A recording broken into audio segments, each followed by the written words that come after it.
Un berger allemand restait immobile sous la pluie battante, les yeux rivés sur l'entrepôt en flammes. Les sirènes hurlaient, couvrant les cris des policiers qui tentaient de contenir la foule. À l'intérieur du bâtiment, la petite Emily Carson, 8 ans, était coincée sous des débris fumants, sa voix affaiblie appelant à l'aide, perdue dans le vacarme ambiant. Le museau abîmé du chien se contracta brusquement. Une odeur dans l'air sembla déclencher un signal instinctif. Sans prévenir, il bondit à travers les barricades, ignorant les ordres des agents qui tentaient de le stopper. « C'est le chien errant qui suit la gamine depuis des semaines !» cria l'agent Hank Donovan, la surprise se lisant sur son visage marqué par l'expérience. Le chien disparut dans la fumée, alors que les pompiers protestaient qu'il était bien trop dangereux d'entrer. Quelques secondes plus tard, un murmure incrédule s'éleva parmi les spectateurs. Puis, un cri. Le berger allemand réapparut, émergeant des flammes, tenant délicatement entre ses mâchoires le corps inerte de la fillette. Les cheveux dorés d'Emily étaient noircis par la fumée, mais sa poitrine se soulevait faiblement, preuve d'un souffle de vie. Tandis que les secouristes s'élançaient, le chien se dressa devant eux en position de garde, ses yeux reflétant bien plus qu'un simple instinct animal. Un serment silencieux, une promesse tenue à quelqu'un qui n'était plus là. Laisse un j'aime si cette histoire t'a touché et dis-moi en commentaire ce que tu en as pensé. N'oublie pas de préciser de quelle ville tu regardes la vidéo. Maintenant, reprenons l'histoire.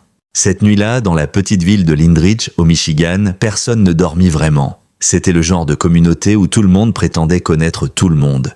Mais derrière cette façade de voisinage paisible, des secrets coulaient aussi profonds que les lacs qui cernaient la région.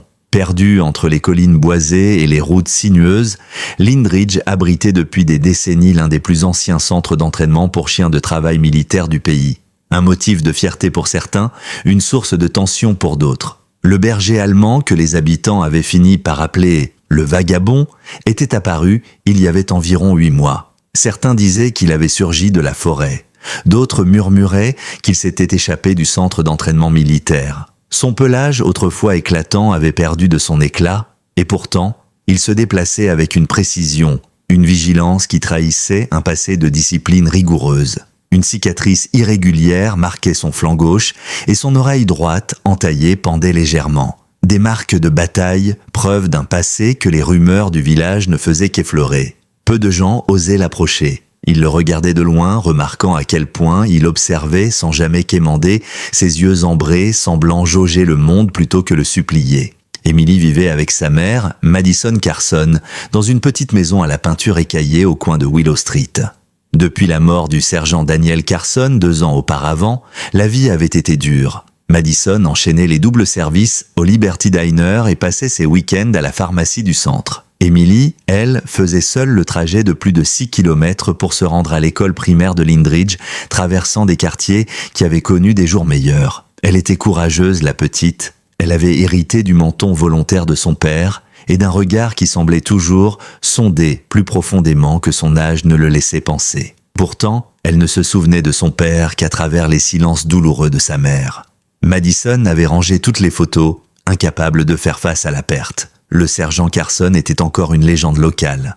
D'après les archives, il avait sauvé plusieurs vies au cours de sa dernière mission. Mais dans les murmures feutrés du bar des anciens combattants, certains suggéraient que sa mort n'était peut-être pas aussi simple que le rapport officiel le prétendait. Le vagabond, quant à lui, avait remarqué Emily un matin de septembre alors qu'il fouillait derrière la boucherie Andrews. Une senteur portée par le vent l'avait figé sur place. C'était impossible, et pourtant indéniable. Abandonnant les restes de viande, il avait suivi cette odeur fantôme jusqu'à l'angle de Willow et Grant.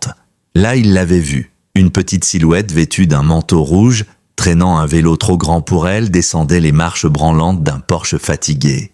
Elle avait l'air minuscule, ses cheveux attachés en couettes inégales, son sac à dos presque plus gros qu'elle. Mais ce n'était pas son apparence qui le figea. C'était cette odeur, ce mélange de savon sucré et de nourriture d'enfant, et surtout, cette trace indélébile qui appartenait à un homme enterré depuis 2 ans. Ce jour-là, le chien resta à distance. Il suivit la fillette à 50 mètres, ni plus ni moins. Lorsqu'un camion de livraison passa trop près, manquant de la renverser, il fit un pas prêt à bondir avant de se raviser. Ce n'était pas encore le moment, pas son ordre. Il attendit sous le grand chêne, près de l'école, observant jusqu'à ce qu'elle disparaisse à l'intérieur. Alors, il s'assit, l'oreille penchée, l'expression confuse. L'entraînement militaire lui criait de retourner chercher à manger, mais une autre voix plus profonde, celle de l'instinct ou de la mémoire, l'obligeait à rester. Pendant 6 longues heures, le berger allemand ne bougea pas. Il ignora les écureuils qui s'agitaient dans les branches, les élèves qui jouaient dans la cour, et même les enseignants intrigués par sa présence silencieuse. Quand la sonnerie marqua la fin de la journée, il se redressa d'un bond, malgré ses muscles engourdis. Ses yeux passèrent en revue le flot d'enfants jusqu'à ce qu'il aperçoive la veste rouge et les couettes asymétriques. Émilie semblait plus fatiguée qu'au matin, plus petite même, alors qu'elle tentait de détacher son vélo avec des doigts maladroits. Sur le chemin du retour, un groupe de garçons sur des planches à roulettes s'approcha un peu trop près d'elle, riant lorsqu'elle manqua de tomber. Le chien redressa les oreilles, les poils de son dos se hérissant lentement, mais il resta à sa place.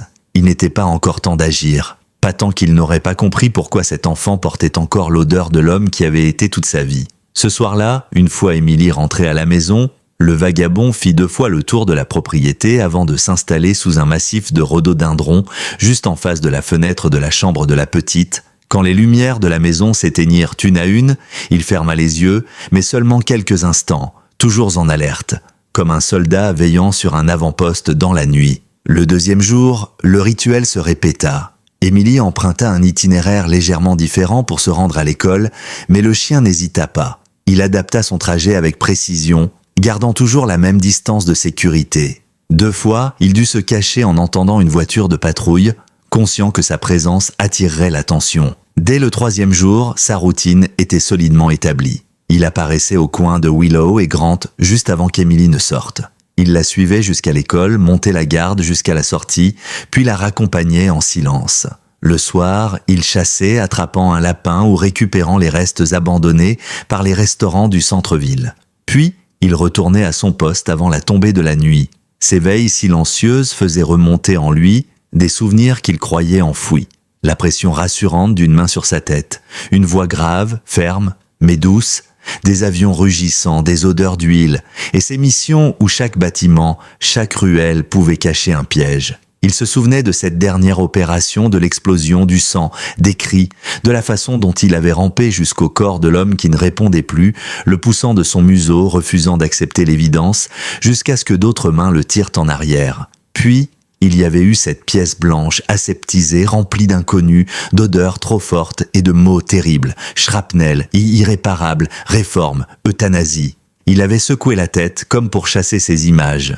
Il se concentra à nouveau sur la petite maison de Willow Street, sur cet enfant portant la trace d'un homme qu'il n'avait jamais cessé de chercher. Il ne comprenait pas la notion de fille, mais il connaissait le devoir, et celui-ci, même venu d'un fantôme, ne pouvait être ignoré. Ce 3e après-midi, le trajet du retour d'Émilie passa devant le magasin de bricolage d'Olfranc. Le vieil homme nettoyait le trottoir à l'aide d'un tuyau d'arrosage. Le jet d'eau effraya la fillette, qui perdit le contrôle de son vélo. Il vacilla dangereusement, pencha vers la route. Le berger allemand bondit en avant sans réfléchir. 3 foulées puissantes suffirent à le placer entre le vélo et la camionnette qui arrivait. Le conducteur freina brutalement, jurant à voix haute, alors qu'Émilie s'écrasait sur le trottoir. Durant une seconde, suspendue dans le temps, la fillette et le chien croisèrent leurs regards. Le sien était rempli de surprise. Le sien, de calme maîtrisé, de cette intensité qu'on voit chez les soldats au combat, puis sans un bruit, le chien fit demi-tour et disparut entre 2 maisons, avant même qu'elle ne puisse ramasser ses affaires éparpillées. Quand elle redressa enfin son vélo et regarda autour d'elle, la rue semblait vide. Seul le vieil homme demanda si elle allait bien. « Tu as vu ce chien ?» demanda-t-elle en frottant ses paumes écorchées, le gros avec l'oreille déchirée. Frank haussa les sourcils. « Le vagabond ? Il rôde par ici depuis des mois. Animal Control n'arrive pas à le coincer. Trop malin pour leur piège. » Il scruta son visage. « Il ne t'a pas attaqué, hein ?» Émilie secoua la tête. « Non, je crois qu'il m'a protégée. » Le vieil homme renifla. « Ces chiens militaires, c'est pas comme les autres. S'il vient du centre, il a été entraîné pour ça. Il pense que pas comme des chiens normaux. » Il reprit son arrosage. « Mais fais attention quand même. On sait jamais avec les chiens errants. » Émilie hocha la tête sans grande conviction. Tandis qu'elle pédalait vers chez elle, elle jetait sans cesse des regards vers les allées et les jardins. à la recherche d'une silhouette noire et feu. Ce soir-là, alors que Madison travaillait son service de nuit au dîner, Emily appuya son visage contre la vitre de sa chambre, observant l'obscurité. Sous le rhododendron, 2 yeux ambrés captèrent brièvement la lumière du porche avant de cligner et disparaître. Un sourire discret illumina le visage de la fillette. Elle leva doucement la main en guise de salut. Ce simple geste déclencha un gémissement presque imperceptible chez le chien. Un son qu'il n'avait plus émis depuis le jour où son monde s'était écroulé. Au 4e jour de veille du vagabond, les rumeurs avaient déjà circulé à travers Lindridge. Une rumeur, surtout, celle du grand chien balafré qui suivait la petite Emily Carson partout où elle allait. Dans la petite ville, ces choses allaient vite, et nul ne diffusait les nouvelles plus efficacement que Margaret Hillman, la propriétaire bavarde de la pâtisserie Morning Crumbs. Dès qu'elle avait aperçu le chien rôdant derrière la fillette ce matin-là, elle s'était empressée de passer 3 appels avant même que la pendule ne sonne 9 heures. « C'est vrai, Dorothy, une énorme bête, probablement un berger allemand, mais avec l'air d'un loup. Il la suit partout, comme s'il la traquait. Je te jure, ça me glace le sang. » À ce moment précis, l'officier Ben Dalton entrait dans la boutique pour récupérer son café et ses beignets, comme chaque matin depuis 20 ans. Il s'arrêta net en entendant le nom de la fillette. Ben connaissait Emily depuis qu'elle était en couche. Il avait joué au football au lycée avec son père et s'était tenu droit comme un piquet à son enterrement 2 ans plus tôt. « Margaret, ce chien a été agressif ?» demanda-t-il en fronçant les sourcils. Elle se pinça les lèvres. « Je ne l'ai pas vu grogner ni rien si c'est ce que tu veux savoir. Mais il est balafré de partout. Il a un regard étrange, tu sais, comme s'il comprenait tout. » Dalton hocha la tête, pensif. « Je vais garder un œil ouvert. » Mais inutile d'alarmer tout le quartier. Peut-être qu'il cherche juste à manger. Pourtant, avant midi, 3 autres appels étaient parvenus au commissariat au sujet du mystérieux chien errant qui suivait une enfant. C'est ainsi que Ben se retrouva garé près de l'école primaire à la sortie des classes, les mains sur le volant, observant avec attention. Et il ne fut pas déçu. Emily Carson sortit tranquillement de l'école, récupéra son vélo et prit la direction de chez elle. Une dizaine de secondes plus tard, le berger allemand sortit de l'ombre du local d'entretien et se mit en marche à la même distance constante, comme un garde du corps invisible. Dalton mit le moteur en marche, mais ne poursuivit pas tout de suite. Il y avait quelque chose de très spécifique dans la manière dont ce chien se déplaçait. Ce n'était pas un animal affamé errant sans but. C'était discipliné. Méthodique, chaque mouvement trahissait un entraînement rigoureux. Cela lui rappela les démonstrations de chiens militaires que le sergent Carson avait données chaque 4 juillet devant la mairie. Il suivit de loin, notant comment l'animal ralentissait ou accélérait en fonction des mouvements de la fillette. Quand un groupe de collégiens s'approcha trop près d'Emily, le chien réduisit la distance de sécurité, prêt à intervenir avant de reprendre sa position initiale. « Bon sang !» murmura Dalton en saisissant sa radio. Il ne contacta pas la fourrière. À la place, il appela Charles Withers, l'officier aux anciens combattants de la région, un homme qui connaissait bien les unités canines pour y avoir servi. « Charlie, t'as 1 minute ? J'ai quelque chose à te montrer. » Le lendemain matin, Charles rejoignit Ben dans une voiture banalisée garée à un angle discret de la rue que prenait Emily chaque jour. Et comme prévu, le chien apparut à l'heure exacte, sa démarche assurée malgré son allure négligée. Charles leva ses jumelles. Chien militaire, aucune hésitation, regarde comme il scrute chaque intersection avant qu'elle ne traverse, c'est pas du hasard. Il est en mission. Ben plissa les yeux. Tu penses qu'il vient du centre d'entraînement de Lindridge ? Charles secoua la tête. J'ai déjà vérifié. Aucun chien manquant. Et celui-là est trop âgé. Regarde ses cicatrices. Il a vu du vrai combat, pas des exercices de simulation. Il abaissa les jumelles. Je pense qu'on a affaire à un vétéran, un chien de service à la retraite. La seule question c'est, à qui appartenait-il ? Le 6e jour, Emily trouva enfin le courage de briser le silence. Elle s'était arrêtée au petit magasin de quartier pour s'acheter un sandwich au poulet avec son argent de poche. Assise sur un banc du parc voisin, elle ouvrit l'emballage, jeta un œil autour d'elle, puis laissa tomber la moitié du sandwich sur le sol à côté d'elle. « Je sais que tu es là », dit-elle d'une voix calme, sans se retourner. « Tu peux manger, tu sais, je n'ai pas peur. » Rien ne se produisit immédiatement. Puis sans bruit, le berger allemand se matérialisa à l'orée du parc, immobile, ses yeux fixés sur elle. Emily resta parfaitement immobile alors que le chien approchait lentement, son corps tendu, mais sans hostilité. Il s'arrêta à quelques pas, reniflant l'air. « C'est du poulet », dit-elle comme si elle parlait à un vieil ami. « Maman dit que c'est mieux que la mortadelle. » Le chien examina le sandwich, puis fit quelque chose de totalement inattendu. Il le ramassa délicatement et le posa sur le banc à côté d'elle sans y toucher. Les yeux d'Émilie s'écarquillèrent. « T'as pas faim ?» demanda-t-elle. Le chien incline la tête, son oreille déchirée lui donnant une allure interrogative. Émilie tendit lentement la main, paume ouverte, comme elle avait appris à le faire chez les scouts. Le berger allemand s'approcha encore un peu, renifla doucement ses doigts, puis posa brièvement son museau abîmé contre sa paume avant de reculer, retrouvant sa distance de sécurité. « Tu fais pas peur, en fait ?» murmura Émilie. « T'es juste seule, comme moi. » Ce soir-là, Madison Carson rentra épuisée de son service au Liberty Diner. Elle trouva sa fille assise à la table de la cuisine, concentrée sur un dessin. En s'approchant, elle fronça les sourcils en découvrant un croquis détaillé d'un berger allemand. Le museau, les yeux, même l'oreille entaillée, tout y était. « Émilie, c'est quoi ça ?» demanda-t-elle, le ton inquiet. « Le chien qui me suit à l'école ?» répondit la fillette sans relever la tête. « Il est au gentil, maman. Je crois qu'il me protège. » Le sang de Madison se glaça. « Quel chien? Depuis combien de temps ?»« Environ une semaine, je crois. Il reste toujours à distance, mais aujourd'hui, il s'est approché. Il n'a même pas mangé mon sandwich. » Madison sentit sa gorge se nouer. Elle attrapa son téléphone, ses doigts tremblants. « Je vais appeler la fourrière tout de suite. Tu aurais dû me le dire dès le premier jour. »« Non, maman, il n'est pas dangereux. Il m'aide. Je peux le sentir. » Mais Madison tapait déjà le numéro, sa voix secouée par l'anxiété. « Un chien errant suit ma fille depuis plusieurs jours. Un grand berger allemand balafré. Oui, il rôde près de l'école et de notre maison. » Une fois l'appel terminé, elle s'adossa au plan de travail, cherchant à retrouver son calme. « Tu ne dois plus jamais t'approcher de ce chien, compris? Et tu attendras que Madame Halpern te raccompagne à l'école jusqu'à ce qu'on l'attrape. »« Mais maman, aucune discussion, » répliqua Madison d'un ton qui ne laissait pas place au doute. Voyant les larmes monter aux yeux de sa fille, elle s'agenouilla pour lui prendre les mains. « Écoute, ma chérie, je sais que tu aimes les animaux, mais les chiens errants sont imprévisibles, surtout les gros. Je ne peux pas risquer que tu te fasses mordre. » Ce qu'elle ne dit pas, ce qu'elle ne pouvait pas dire, c'était ce que ce chien représentait pour elle. La silhouette d'un berger allemand suivant sa fille dans la rue réveillait des souvenirs qu'elle s'était efforcée d'enterrer depuis 2 ans. Le chien militaire de Jack Carson avait lui aussi été un berger allemand. Et c'était ce chien-là qui était revenu seul de mission. Celui qu'elle avait refusé d'adopter, incapable de supporter la douleur, celui qui avait disparu du chenil militaire peu après avoir été déclaré inapte à une nouvelle affectation. Trop agressif, trop instable après la mort de son maître, trop marqué. Comme elle.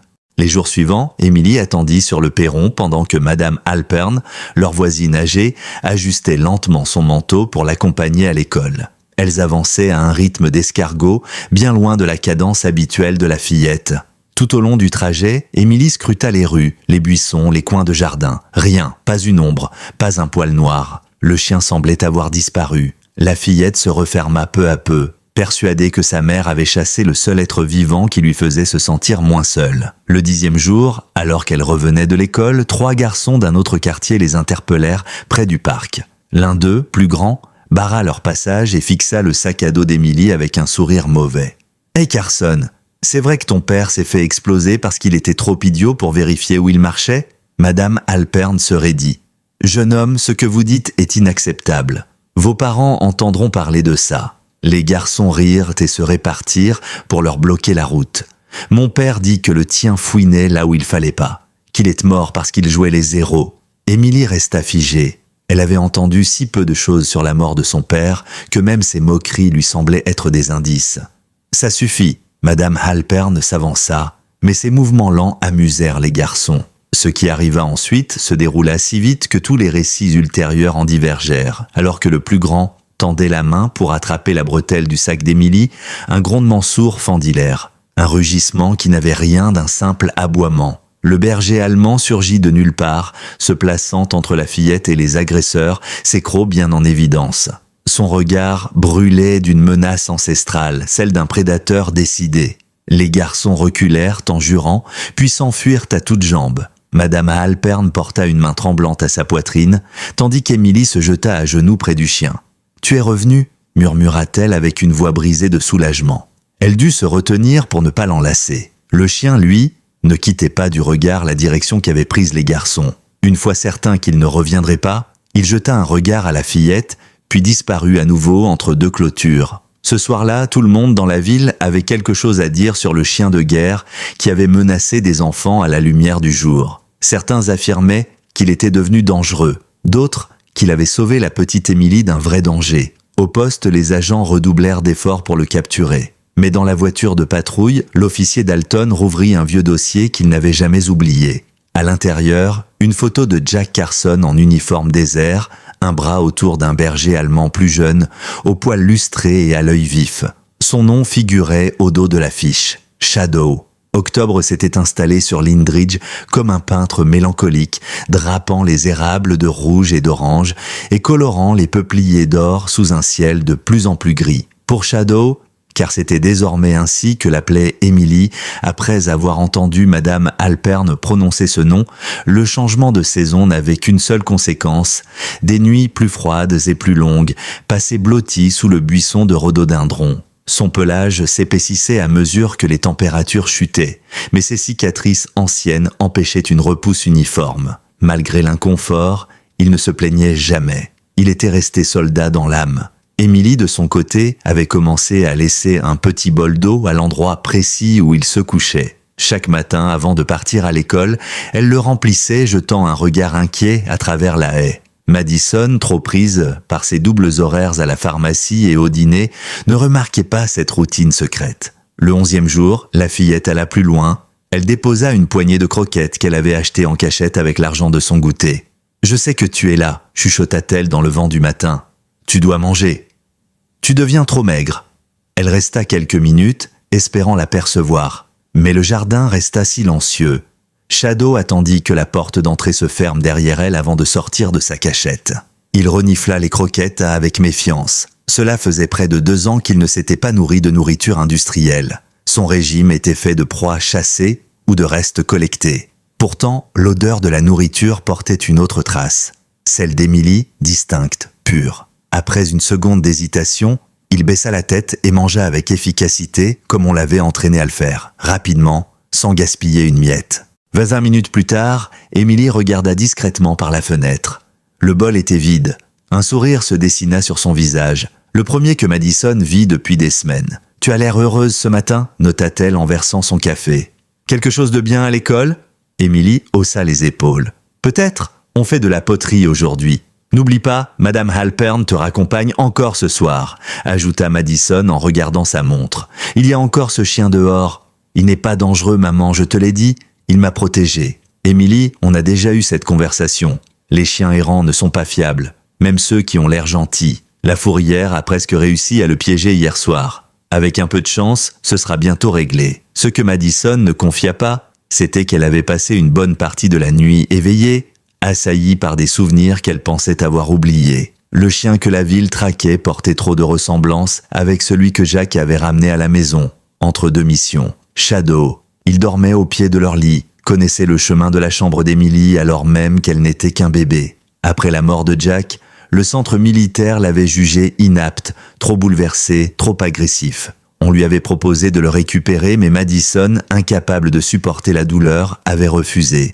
Elle avait demandé une réhabilitation, puis elle était partie. Elle n'avait jamais vérifié ce qu'il était advenu de l'animal. Le même jour, au Liberty Diner, Madison servait des cafés avec sa fatigue habituelle quand la clochette au-dessus de la porte tinta. Elle leva les yeux avec un sourire mécanique qui se figea aussitôt. L'homme qui entrait retira ses lunettes de soleil avec un air assuré. « Tyler » réussit-elle à dire, la gorge nouée. « Qu'est-ce que tu fais ici ?» Tyler Reynolds lui offrit un sourire poli, trop maîtrisé. À 40 ans passés, il était resté mince, musclé, cheveux courts pour masquer une calvitie naissante. Autrefois ami et camarade de Jack, un homme qui avait disparu après l'enterrement. « Katie, tu n'as pas changé. Cela fait combien de temps ? 2 ans ?» Elle posa brutalement la cafetière. « Depuis les funérailles, tu n'as jamais rappelé. J'ai eu des missions sensibles après la mort de Jack. Impossible de te joindre, » répondit-il en jetant un regard autour de lui. « Je suis en ville à cause de Jack. » « L'enquête est close, » dit Madison en se raidissant. « Pas tout à fait, » murmura Tyler en se penchant légèrement. De nouvelles informations sont apparues, des choses que Jack aurait découvertes avant sa mort. 30 minutes plus tard, ils étaient assis dans la salle de réception vide du dîner. Tyler prétendait être devenu consultant en sécurité privée. il affirma avoir trouvé des irrégularités dans le rapport officiel de la mort de Jack. Il y a des éléments qui laissent penser qu'il a été pris pour cible, qu'il a découvert des choses qu'il n'aurait pas dû. Jack ne m'a jamais parlé de ses missions, jamais, répliqua Madison glacée. Cela fait 2 ans. Pourquoi maintenant? Parce que certaines personnes ont la mémoire longue, et que s'il a caché des informations sensibles, elle pourrait penser que tu en sais plus que tu ne le crois, toi ou ta fille.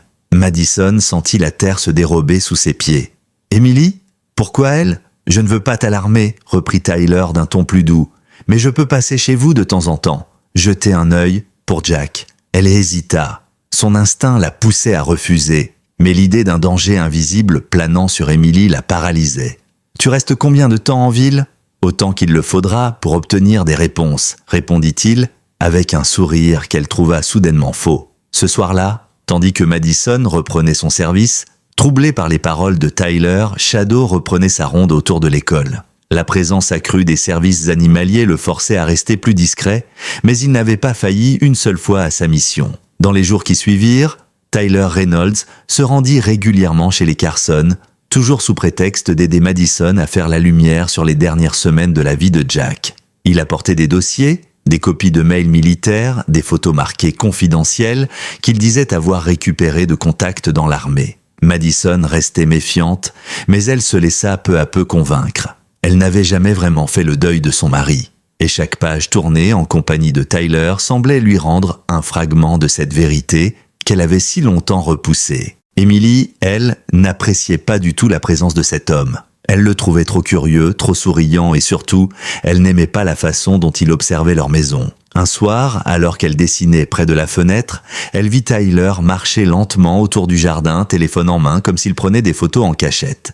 Lorsqu'il croisa son regard, il leva la main en lui adressant un signe, puis rentra dans la maison comme si de rien n'était. Mais ce que Tyler ignorait, c'est qu'il était aussi observé. Chaque fois qu'il approchait la maison, Shadow se redressait dans l'ombre des arbres, les muscles tendus, les oreilles adressées. Ce n'était pas un simple inconnu. Il portait une odeur que le chien connaissait, celle de la trahison. Un souvenir diffus, mais ancré profondément dans sa mémoire. Tyler avait été là ce jour-là sur le terrain étranger où Jack avait perdu la vie. Il avait touché la radio, il avait menti à l'équipe de secours, et Shadow, même brisé, l'avait vu fuir. Lorsque l'homme entra pour la première fois dans la chambre de Jack, Shadow s'approcha de la maison plus près que jamais. Il contourna la haie, s'approche de la fenêtre. À travers la vitre entr'ouverte, il sentit son odeur parfaitement distincte parmi les autres, et son corps réagit. Un grognement sourd monta de sa gorge, incontrôlable, suivi d'un léger grattement sur le bois du rebord. À l'intérieur, Emily tourna brusquement la tête, alertée. Elle se précipita à la fenêtre, mais l'obscurité ne laissait entrevoir que des ombres. Plus tard dans la soirée, Tyler s'attarda un peu trop longtemps. Madison, épuisée, s'était assoupie sur le canapé. Emily, depuis l'escalier, observait Tyler fouiller dans les tiroirs du bureau, prenant des photos avec son téléphone. Il agitait parfois la tête, comme frustré de ne pas trouver ce qu'il cherchait. Puis il ouvrit l'ancien coffre militaire de Jack, celui que Madison avait juré de ne jamais rouvrir. Il le déverrouilla avec une clé qu'elle ne lui avait pourtant jamais donnée. Emily retint son souffle. Comment l'avait-il obtenu ? Soudain, un bruit sourd éclata dehors, un choc, un grognement féroce. Tyler sursauta et se précipita vers la fenêtre. Il n'y avait rien. Il sortit en trombe sur le perron, balaya la cour avec sa lampe torche. La lumière glissa sur les buissons, les arbres, mais il ne vit que la nuit. Ce qu'il ne savait pas, c'est que Shadow s'était déjà replié dans les bois, mais pas avant d'avoir fait savoir à l'intrus qu'il était là. Le lendemain matin, Emily se leva plus tôt que d'habitude. Elle mit ses bottes, sans bruit, attrapa quelques tranches de jambon dans le réfrigérateur, puis sortit en douce par la porte de derrière. Elle traversa le jardin encore baigné de rosée, s'approcha du buisson familier et s'accroupit. « Shadow ? » appela-t-elle doucement. « Je sais que tu es là. » Pendant un instant, elle crut qu'il ne viendrait pas. Puis, il sortit lentement des ombres, ses yeux dorés brillant dans l'aube. Elle tendit le jambon vers lui. Cette fois, il s'approcha sans hésiter, le prit délicatement entre ses crocs, puis s'assit à ses pieds. Emily caressa son flanc avec précaution.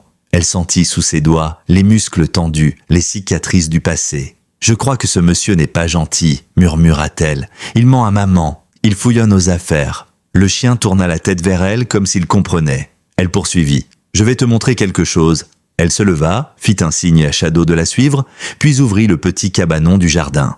À l'intérieur, elle disposa une vieille couverture au sol, mit un bol d'eau et quelques restes de pain. « Tu peux rester ici si tu veux, ce sera ton abri. » Le chien entra, renifla chaque recoin, puis s'allongea sans bruit. Ce jour-là, pour la première fois depuis des années, Shadow se reposa réellement. Pendant ce temps, au commissariat de Lindridge, l'agent Ben Dalton et Charles Withers, le vétéran, poursuivaient leur enquête discrète. Grâce à une ancienne puce sous-cutanée retrouvée dans la base de données militaire, ils confirmèrent ce qu'ils soupçonnaient. Le chien qui suivait Emily n'était autre que Shadow, ancien chien de combat affecté au sergent Jack Carson.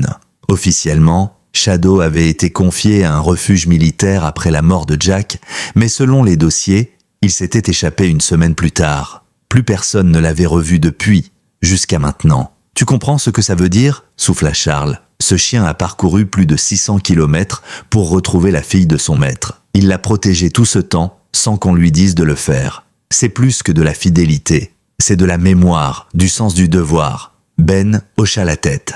Et maintenant, il est ici, en pleine tourmente, parce qu'un certain Tyler Reynolds semble avoir des intentions troubles. Ce soir-là, Madison Carson entendit frapper à sa porte alors que le ciel s'obscurcissait. Lorsqu'elle ouvrit, elle trouva l'agent Ben Dalton sur le pas de sa porte, accompagné de Charles Withers. Elle fronça les sourcils, surprise par leur visite tardive. « Quelque chose ne va pas ?» demanda-t-elle, inquiète. « On peut parler quelques minutes, Madame Carson ?» demanda Charles, d'une voix calme mais sérieuse. Elle les fit entrer, posant nerveusement sa serviette de table. Emily n'était pas encore rentrée de chez sa voisine. « De quoi s'agit-il » Ben échangea un regard avec Charles avant de sortir un dossier. Il l'ouvrit lentement sur la table, révélant plusieurs photos, dont une qu'elle connaissait trop bien. Jack, en uniforme, souriant, aux côtés d'un berger allemand imposant. « Est-ce que ce chien vous dit quelque chose ?» Madison pâlit. Elle prit la photo avec hésitation. « C'est Shadow, le chien de Jack. Mais je croyais qu'il avait été placé. »« Il s'est échappé ?» répondit Charles. « Et il n'a jamais été retrouvé, jusqu'à maintenant. » Madison releva les yeux, stupéfaite. « Qu'est-ce que vous dites ?» Ben prit le relais. Le chien qui suit votre fille, qui a sauvé une élève lors de l'incendie et qui a tenu tête à des adolescents menaçants, c'est lui, Shadow. Elle s'effondra sur sa chaise, les larmes aux yeux. Mon Dieu, je ne savais pas. Je l'ai rejeté. Quand Jack est mort, je ne pouvais même plus supporter son collier. Alors le chien, j'ai dit qu'il pouvait le confier à quelqu'un d'autre. Sa voix tremblait. Et maintenant, il est revenu ? Pour veiller sur Emily ? Exactement. Confirma Charles. Ce n'est pas une coïncidence. Ce n'est pas non plus un instinct animal ordinaire. C'est une mission qu'il s'est donnée. Il est resté fidèle à votre mari jusqu'au bout. Madison essuya ses larmes, la gorge serrée. Il faut que je lui parle, que je le voie. Ben hocha la tête. Il est probablement tout prêt. Mais il se cache. Il a appris à éviter les pièges. On vous conseille de ne pas alerter la fourrière. Ce chien n'est pas un danger. Il est une mémoire vivante. Madison acquiesça. « Je ferai tout ce qu'il faut. » Ce qu'ils ignoraient encore, c'est que dans l'ombre, Tyler Reynolds préparait sa propre opération. Ce soir-là, il ne retourna pas à l'hôtel. Il se gara dans une ruelle sombre près de l'ancien entrepôt abandonné de North Avenue. À l'intérieur de son coffre, une mallette grise attendait. Il l'ouvrit méthodiquement, révélant un fusil de précision démonté, un micro-enregistreur, un flacon de sédatif et des gants noirs. Il n'était pas simplement venu rendre hommage à Jack. Il était venu récupérer quelque chose, une clé USB que Jack avait cachée quelque part avant sa mort. Une clé qui contenait des informations explosives sur les opérations illégales menées par certains officiers net haut placés, y compris lui-même. Il était persuadé que Jack l'avait confié à sa femme. Mais Madison n'avait rien, il en était désormais certain. Alors il se tourna vers l'élément qu'il avait négligé jusque-là, Emily. L'enfant avait peut-être trouvé quelque chose sans le savoir, ou peut-être que ce fichu chien l'avait en sa possession. Après tout, Shadow avait été entraîné pour dissimuler, porter, cacher. Un coffre-fort sur pattes. Ce soir-là, Emily dormait profondément, un livre contre sa poitrine. Shadow, tapi dans le cabanon du jardin, ouvrit les yeux au moindre craquement. Il se redressa, tendit les oreilles. Il y avait une présence, un mouvement inhabituel dans le silence nocturne. L'odeur de Tyler, une odeur mêlée de sueur, d'adrénaline et de mensonge. Shadow se faufila sans bruit à travers le jardin, se plaçant entre la maison et le bruit. Il vit l'homme, habillé de noir, contourner la clôture, glisser quelque chose dans sa poche. Shadow grogna bas, un avertissement. Tyler se figea, pointant une torche vers le cabanon. Il n'y vit qu'une silhouette. Trop tard. Shadow bondit. L'impact projeta l'homme à terre, le fusil tomba dans les feuilles, désassemblé. Tyler cria, luttant pour repousser le chien. Mais Shadow n'attaquait pas pour tuer. Il bloquait, contrôlait, immobilisait, exactement comme on l'avait entraîné. Madison, réveillée par le vacarme, se précipita à la fenêtre. Elle vit la scène et hurla. Emily, elle, descendit les escaliers en courant, reconnaissant immédiatement l'ombre massive de son protecteur. Ben Dalton arrive en premier, appelé par Madison. Charles le suivait de près. Ils trouvèrent Tyler plaqué au sol, les bras levés, et Shadow debout, grognant faiblement mais sans bouger. « Ne tirez pas !» cria Emily en courant vers eux. « Il m'a protégé, encore une fois ?» Ben abaissa son arme. « Personne ne va tirer, Emily. Shadow a fait son travail. Et vous, monsieur Reynolds, il est temps de répondre à quelques questions. » Au poste de police de Lindridge, l'ambiance était plus tendue que jamais. Tyler Reynolds, menotté à une chaise, gardait son calme. Mais son regard balayait sans cesse la pièce comme un prédateur acculé. L'agent Ben Dalton l'observait depuis l'autre côté de la table, un dossier entre les mains. Charles Withers restait en retrait, les bras croisés, surveillant chaque mouvement de l'homme qui, des années plus tôt, avait combattu aux côtés de Jack Carson. « Tu veux qu'on recommence depuis le début, Tyler ?» demanda Ben d'un ton posé, « parce que jusqu'ici, rien dans ton histoire ne colle. T'es censé être à Houston pour une mission de sécurité privée, et pourtant, tu fouilles la maison d'une veuve, tu traques sa fille, et tu te balades avec un fusil démonté dans ton coffre. » Tyler esquissa un sourire sans humour. « Vous ne comprenez rien. Jack a découvert quelque chose. Il m'a appelé une semaine avant de mourir. Il avait peur. Il avait caché des fichiers, des noms, des preuves. Il pensait être surveillé. Il m'a dit qu'il garderait tout en sécurité, puis il est la mort. Et tu penses qu'il y a si temps qu'il a donné ça à Madison ?» lança Charles, les yeux plissés. « Tu penses que sa fille de 10 ans se balade avec une clé USB compromettante autour du cou ? Je pense que ce fichu chien-là, il l'a toujours eu. Vous savez de quoi il est capable ? C'est une machine à obéir, un coffre-fort vivant. » Ben posa lentement son stylo. « Shadow est un vétéran. Il a traversé la moitié du pays pour retrouver la fille de son maître. Et il t'a attaqué parce qu'il a reconnu en toi une menace. Il ne m'a pas attaqué, rectifia Tyler, la mâchoire crispée. Il m'a neutralisé, comme on lui a appris. » Le silence tomba dans la pièce, lourd, pesant. Puis Ben se leva. « On va vérifier ta version. On va fouiller ton téléphone, ton matériel, ton passé.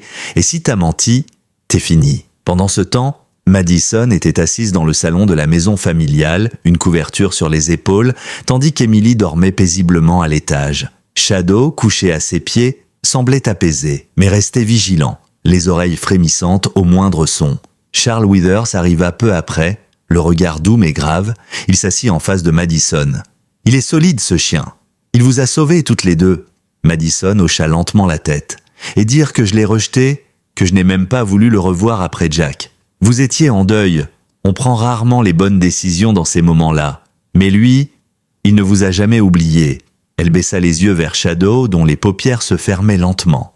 « Est-ce qu'il pourra rester avec nous ?» Charles sourit doucement. « Il est libre maintenant. Il a terminé sa mission. Il peut choisir sa maison. Et je crois qu'il a déjà fait son choix. » Un silence chaleureux s'installa. Puis Madison murmura « Jack aurait été fier de lui. Jack serait fier de vous deux, » corrigea Charles. « Il a laissé une part de lui dans ce chien. Et une autre dans cette petite fille. » Le lendemain matin, l'affaire de Tyler Reynolds fit le tour du comté. Officiellement, il avait été arrêté pour possession illégale d'armes, intrusion et mise en danger d'un mineur. Officieusement, les autorités militaires s'intéressaient de très près à son passé et à ce qu'il savait vraiment. Le mystère autour de la mort de Jack Carson, autrefois considéré comme un simple accident de mission, était rouvert. Mais pour Madison et Emily, ce qui comptait désormais, c'était l'instant présent. Emily se leva tôt, descendit les escaliers pieds nus et trouva Shadow assis dans la cuisine, la queue battant faiblement. Elle s'agenouilla, l'enlaça sans crainte. « Tu peux rester avec nous, tu sais. Je t'ai même préparé un coin dans ma chambre. » Le chien répondit d'un léger gémissement, posant doucement sa tête contre son épaule. Lorsque Madison entra, elle s'arrêta un instant sur le seuil. La scène devant elle, mais sa fille enlacée à l'ombre fidèle de son mari disparu, valait toutes les réponses du monde. Quelques jours plus tard, sous le porche de la maison Carson, un petit colis fut livré. À l'intérieur, un médaillon, ancien, légèrement abîmé, appartenant à Jack Carson. Il avait été retrouvé dans le chenil militaire, glissé dans le collier de Shadow, scellé avec soin. À l'arrière, une gravure « Protège-les jusqu'au bout ». Madison en eut les larmes aux yeux. Elle accrocha le médaillon au nouveau collier de Shadow, puis se pencha pour le regarder dans les yeux. « Mission accomplie, soldat », souffla-t-elle. Mais dans un bureau discret du département de la Défense, à des centaines de kilomètres de là, un agent tournait lentement les pages d'un dossier estampillé, classifié. Il s'arrêta sur une photo de Shadow, l'agrandit, lut les rapports en silence. Puis il décrocha son téléphone. « Oui, je crois qu'on a retrouvé le chien. Et il a survécu. Préparez une unité. On va devoir en discuter. » Quelques semaines s'étaient écoulées depuis l'arrestation de Tyler Reynolds. À Lindridge, l'affaire avait agité les conversations pendant un temps, puis la vie avait lentement repris son cours. Les feuilles mortes s'accumulaient sur les trottoirs, les vitrines se paraient de décorations automnales et l'air portait cette odeur mêlée de bois brûlé et de terre humide. Pourtant, chez les Carson, quelque chose avait changé de manière irréversible. Shadow faisait désormais partie intégrante du foyer. Il dormait sur un vieux tapis près du radiateur, accompagnait Emily jusqu'à l'école en gardant une distance respectueuse, puis revenait attendre patiemment l'après-midi. Les voisins avaient fini par l'accepter, certains déposaient même des friandises sur leur clôture, comme une offrande à ce gardien silencieux. Pour Emily, il était bien plus qu'un chien. Il était un compagnon, une mémoire vivante de son père, un protecteur invisible qui connaissait ses silences. Madison, de son côté, commençait à ressentir un étrange apaisement, comme si l'arrivée de Shadow avait rouvert une porte qu'elle croyait scellée. Elle avait recommencé à feuilleter les anciens albums de Jack, à écouter ses enregistrements audio sur son dictaphone de terrain. Un soir, en nettoyant le garage, elle retrouva une boîte que Jack avait cachée derrière une vieille armoire. À l'intérieur, une série de lettres non ouvertes, un journal de bord et une clé USB dans un étui métallique. Elle sentit son cœur s'arrêter. Était-ce ce que Tyler cherchait? Elle ne dit rien à Emily. Elle contacta discrètement l'agent Ben Dalton et lui remit les documents. Ensemble, ils les confièrent à une unité spéciale du ministère des Anciens Combattants. Très vite, les contenus furent analysés. La clé contenait des preuves accablantes, transferts illégaux d'armes, opérations clandestines non autorisées et plusieurs noms de gradés haut placés, dont celui de Tyler. Jack avait tenté de lancer l'alerte peu avant sa mort, mais son message n'était jamais arrivé à destination. Grâce à ces informations, une enquête fédérale fut ouverte.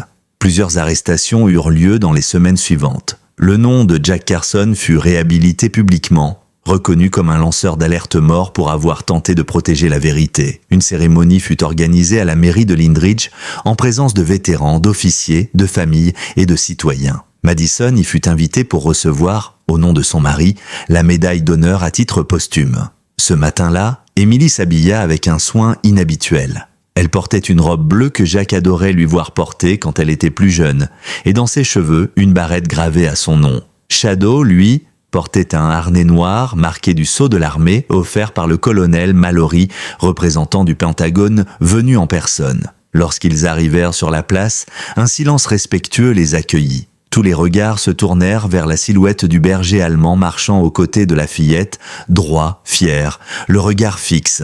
Madison monta sur l'estrade, les mains légèrement tremblantes, puis prit la parole d'une voix douce mais ferme. Jack Carson n'était pas seulement un soldat, c'était un père, un mari, un homme de principe. Il croyait à la vérité. Il croyait qu'il fallait protéger ceux qui ne peuvent pas se défendre. Aujourd'hui, c'est grâce à son chien Shadow que cette vérité a pu nous parvenir. L'émotion traversa l'assemblée comme une onde.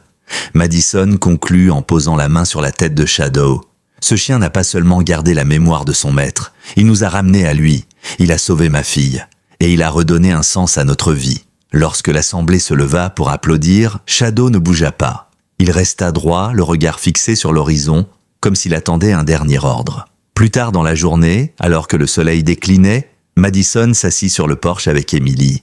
Shadow, couché à leurs pieds, respirait paisiblement. Emily tenait dans ses mains une photo retrouvée dans les affaires de Jack.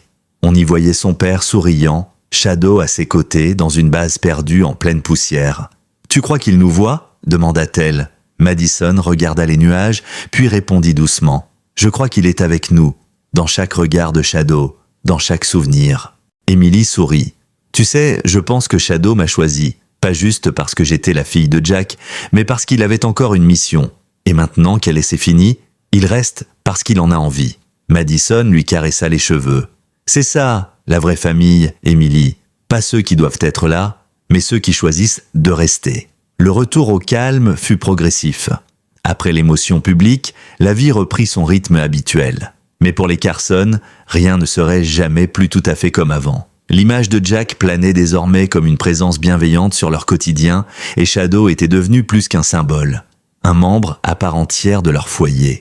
Il passait ses journées à dormir près du poêle à bois ou à veiller sur Emily lorsqu'elle faisait ses devoirs. La nuit, il dormait devant sa porte, un œil toujours ouvert, comme s'il n'acceptait le repos que lorsque tout danger avait disparu. Les voisins avaient fini par l'adopter eux aussi. Le vétérinaire local, Dr Harris, vint même lui faire un examen complet à domicile, constatant avec étonnement la résilience de l'animal. « Ce chien a survécu à l'inimaginable », dit-il en retirant son stéthoscope. « Il n'a pas seulement été un soldat, c'est un survivant. » Emily, assise sur le tapis, caressait lentement l'échine balafrée de son compagnon. « Il est fort, mais je crois qu'il est triste aussi, » dit-elle à voix basse. Le vétérinaire hocha la tête. « Les animaux ressentent de plus qu'on ne le croit. Il a perdu un frère d'armes.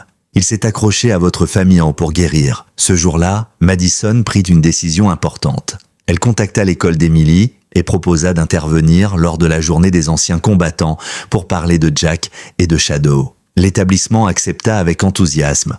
Le jour venu, l'auditorium était rempli d'enfants, de professeurs et de parents. Madison, un peu nerveuse, prit la parole pendant qu'Emily tenait Shadow en laisse. Elle raconta leur histoire, sans l'enjoliver, mais avec sincérité. L'auditoire resta suspendu à ces mots. Et quand elle termina, ce fut une ovation debout. Un garçon de la classe d'Emily leva la main. « Est-ce que Shadow va redevenir un chien normal maintenant ?» Emily regarda le chien, puis répondit doucement. « Je crois que Shadow a fait plus que ce qu'on peut demander à un chien. Maintenant, il n'a plus besoin d'être un soldat. Il peut juste être lui. » Un silence respectueux suivit sa réponse. Un professeur essuya une larme, discrètement. Quelque chose avait changé dans la perception de chacun ce jour-là. Mais dans l'ombre, le monde n'avait pas complètement abandonné l'idée de récupérer Shadow. Au siège du département de la Défense, une commission avait été ouverte pour comprendre comment un chien militaire aussi précieux avait pu disparaître du radar pendant plus de 2 ans. Certains voulaient l'étudier, d'autres le récupérer pour l'entraînement ou la reproduction. Mais le colonel Mallory, présent à la cérémonie d'hommage, s'y opposa fermement. « Ce chien n'appartient plus à l'armée », déclara-t-il lors d'une réunion à huis clos. « Il a accompli une mission au-delà de tout protocole. Il a gagné sa liberté. » Une décision fut prise. Shadow ne serait jamais réintégré au service actif. Il serait officiellement retiré des registres militaires et confié légalement à la famille Carson. La nouvelle leur fut annoncée quelques jours plus tard. Madison, les yeux brillants d'émotion, signa les papiers sans hésiter. Emily éclata de joie en apprenant qu'il n'y aurait plus jamais de risque qu'on lui reprenne son compagnon. « Tu es vraiment chez toi maintenant ?» souffla-t-elle à Shadow en lui passant un nouveau collier avec une médaille gravée.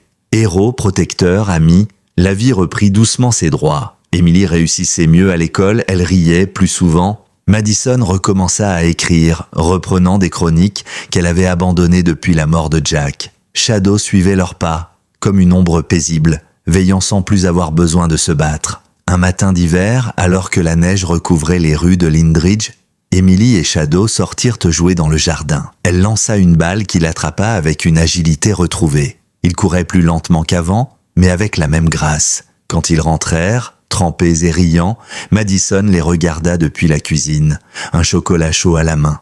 Elle les observa un long moment, sans rien dire, retenant une larme de gratitude. Shadow, ce chien marqué par le feu, avait réparé quelque chose en elle, quelque chose de profond, de silencieux, un lien invisible qu'aucune guerre, aucune trahison, aucune douleur n'avait pu briser. Les mois passèrent et avec eux, le deuil s'effaça peu à peu pour laisser place à une forme de sérénité. Shadow, bien qu'âgé et marqué, semblait avoir trouvé une nouvelle jeunesse. Il accompagnait Madison lors de ses courses, restait couché sous la table du dîner pendant ses pauses et se montrait toujours discret mais attentif lorsqu'elle parlait de Jack à ses clientes de passage. Il ne se mêlait pas aux autres chiens, il n'aboyait presque jamais, mais il était là toujours, comme une constante silencieuse, comme une promesse tenue. Emily, de son côté, parlait souvent de son père en classe, parfois même en dessin. Elle montra un jour à sa maîtresse une illustration où on voyait un soldat se tenant devant un enfant avec un chien entre les deux. C'est mon papa, dit-elle simplement. Il m'a protégée, même après sa mort. La maîtresse garda ce dessin sur le mur toute l'année. Et Shadow, lui, semblait comprendre chaque mot, chaque geste, comme s'il avait lui aussi besoin de ces marques de mémoire. Un soir de mars, un événement inattendu bouscula cette paix retrouvée. Un inconnu sonna chez les Carson. Un jeune homme d'environ 20 ans, sac à dos usé, tenue fatiguée. Il s'appelait Lucas Davenport. Il disait avoir servi dans l'unité d'intervention à laquelle appartenait Jack. « Je suis désolé de débarquer comme ça, mais j'ai vu l'histoire à la télévision, et je devais venir, dit-il nerveux. Madison l'invita à entrer. Shadow se redressa, le renifla sans grognement. Un signe rare. Emily s'assit près de sa mère, curieuse. Lucas raconta son histoire. Il était recru lorsqu'il avait été intégré à l'unité de Jack Carson. Ce dernier l'avait protégé lors d'une mission catastrophique en terrain ennemi, lui sauvant la vie en l'envoyant en couverture pendant qu'il affrontait seul l'escouade adverse. Je lui dois tout, et je sais qu'il avait découvert des choses qu'il n'aurait pas dû voir. Beaucoup dans l'unité n'ont pas parlé, moi non plus. J'avais peur, jusqu'à ce que je voie votre chien. Il sortit une vieille photo froissée. On y voyait Jack, Lucas et Shadow, tous trois couverts de poussière et de sueur mais souriants. Ce jour-là, il m'a dit que peu importe ce qui arriverait, Shadow retrouverait toujours ce qui compte, que ce chien connaissait le cœur des hommes. Madison prit la photo avec émotion, les yeux humides. Shadow se coucha au pied de Lucas comme s'il se souvenait. Il n'a jamais oublié, souffla-t-elle. Lucas passa la nuit chez eux, dormant sur le canapé, tandis que Shadow resta à ses côtés toute la nuit. Au petit matin, Emily lui donna un bracelet tressé qu'elle avait fabriqué. C'est un porte-bonheur, papa disait qu'il fallait toujours en avoir un. Lucas accepta, ému, puis repartit en promettant de témoigner si jamais une enquête plus vaste s'ouvrait à nouveau sur les circonstances de la mort de Jack. Ce passage inattendu leur rappela une vérité simple. L'histoire de Jack et de Shadow ne s'arrêtait pas à leur rue, à leur maison. Elle traversait les années, les frontières et les âmes. C'était une histoire d'honneur, de loyauté, de fidélité au-delà de la mort. Madison décida alors de reprendre un projet qu'elle avait abandonné longtemps auparavant, un livre. Elle rassembla les lettres de Jack, les journaux, les témoignages, les dessins d'Emily et les photos. Et elle raconta tout, du début à la fin. Le livre, intitulé « Shadow, l'héritage d'un soldat », fut publié quelques mois plus tard par une petite maison d'édition locale. Contre toute attente, il rencontra un grand succès. Les gens y voyaient autre chose qu'un simple récit de guerre. C'était une histoire humaine, vraie, brute. Shadow devint presque un symbole national. On demanda à Madison et Emily de venir sur des plateaux télé, de participer à des conférences sur les chiens militaires, la mémoire, la transmission. Mais elles refusèrent la plupart des sollicitations. Ce qu'elles voulaient, c'était vivre, ensemble, en paix. À l'anniversaire de la mort de Jack, une cérémonie fut organisée dans un cimetière militaire du Tennessee. Un espace y avait été aménagé spécialement pour honorer les chiens de guerre. Shadow y fut invité en tant que vétéran reconnu. Devant des centaines de familles, de soldats et d'officiers, Emily lut un discours qu'elle avait écrit elle-même. « Mon papa m'a appris que la bravoure ne dépend pas de la taille, ni du grade. Elle dépend du cœur. Et ce chien ici présent a le plus grand cœur que j'ai jamais vu. » Shadow resta immobile pendant toute la cérémonie. Mais à la fin, alors que les drapeaux s'inclinaient et que les cornemuses jouaient, il leva lentement la tête, comme s'il saluait une dernière fois son frère d'armes. Les vétérans présents se levèrent un à un, main sur le cœur, certains pleuraient. Tous savaient ce que cela signifiait.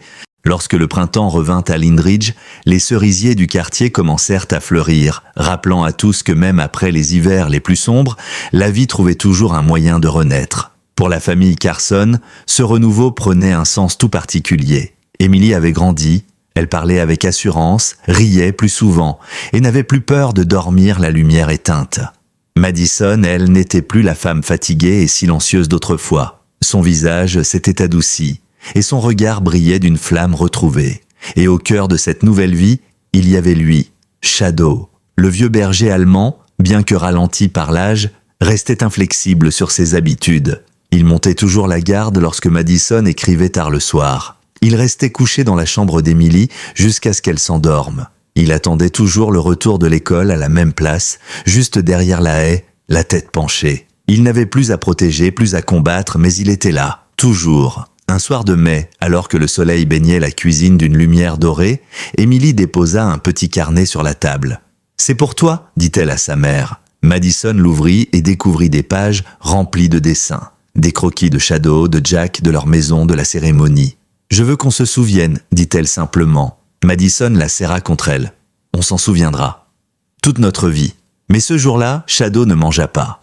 Il ne se leva pas non plus pour accueillir Emily comme à son habitude.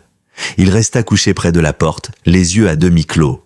Madison s'agenouilla à ses côtés, le caressa doucement. Il leva les yeux vers elle, et il y avait dans ce regard une paix que même la guerre n'avait pas pu ternir. Emily s'agenouilla à son tour. « Tu es fatigué ?» demanda-t-elle doucement. Il ferma les yeux. Juste un instant. Cette nuit-là, Shadow s'éteignit dans son sommeil, paisiblement, sans un bruit, comme s'il savait que sa mission était enfin accomplie. Le lendemain matin, Madison le trouva couché sur son tapis, le regard encore tourné vers la porte d'entrée. Elle s'agenouilla, posa sa main sur son flanc. Il était froid, mais étrangement serein.